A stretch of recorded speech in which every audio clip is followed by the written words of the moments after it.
My name is Maria Driscoll McMahon. I'm from Millport, New York, which is near Watkins Glen and Ithaca.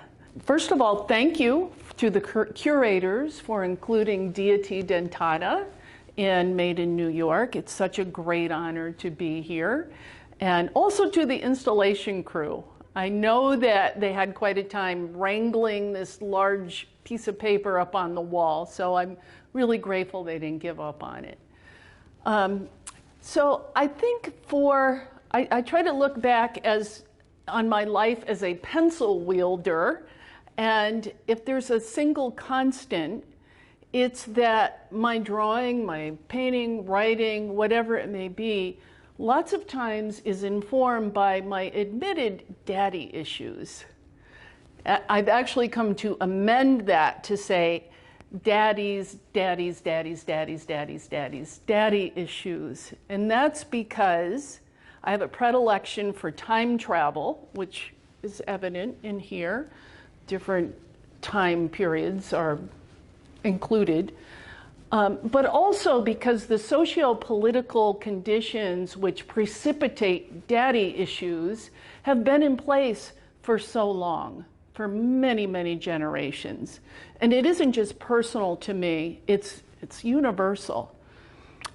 The meaning of a given work of art can evolve during the execution, as it did so in this case. Sometimes I didn't know what I was going to draw next. I did a lot of research, a lot of thinking. Sometimes meanings occur to you long after the completion of a piece.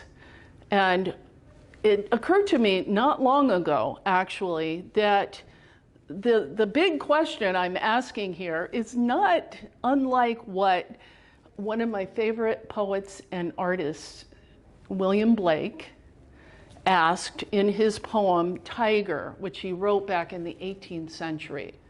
And in it, the poet asks the large carnivore, "What immortal hand or eye dare frame thy fearful symmetry?" And, you know, I'm asking a similar thing. Not of tigers and lambs, but of something a little more abstract.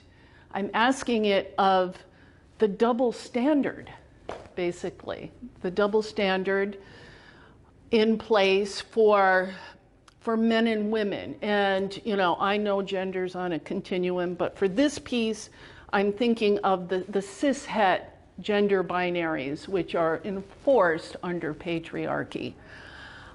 So that question, what immortal hand or eye,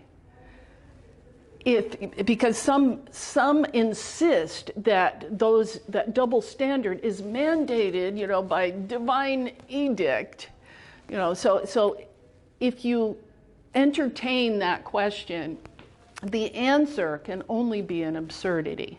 So there is the absurdity, and it's an absurdity because those behaviors, those rules for behavior are absurd.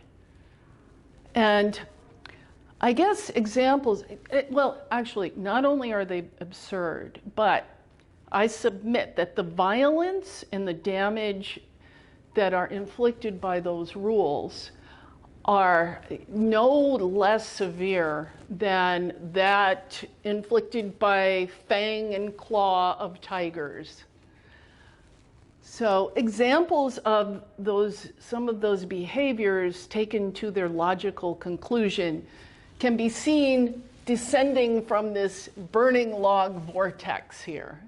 And first up, coming out, is a sex bot, okay? And a little further down here, you have a woman wearing a brank or scold's bridle, which was invented back in the Middle Ages. So there's the time travel here. We've got actually it's not the future, this is the present.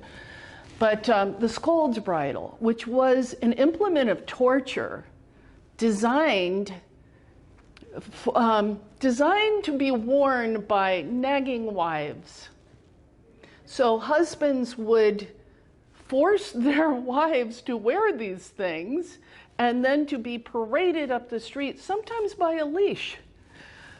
And not only did this thing, which it actually clamped down on the tongue, not only did it make speech impossible, but it was painful.